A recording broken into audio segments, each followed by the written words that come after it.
Now that we've finished building our model, let's talk about the supported deployment templates that can be used to streamline our deployment process to different environments. First, we'll talk about H2O MLOps. To start deploying, we'll click the Deploy button, which will bring us into the MLOps UI in our project. It's easy to create a deployment. We can select the model we want to do. In this case, we just have one. And we can choose the type of deployment we want to do. Is this going to be a single model, or are we going to have two models competing against each other, either with an A/B test or champion challenger? We can choose if we want this to be in our dev or production environment, depending on the type of model we're working on. And then we can also choose if we want this model to be only predictions or predictions and also reason codes.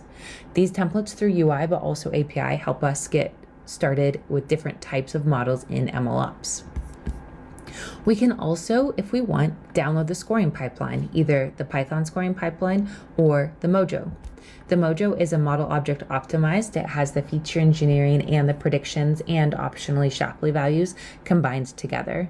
This object can be used to run predictions in database, on your favorite machine that runs Java, Python, or R, locally or in the cloud.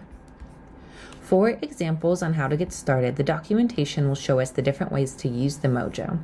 We also have a public example repo that can show us how to get started using our Mojo model object in our favorite database like Snowflake or Teradata and other locations like Hive and other places.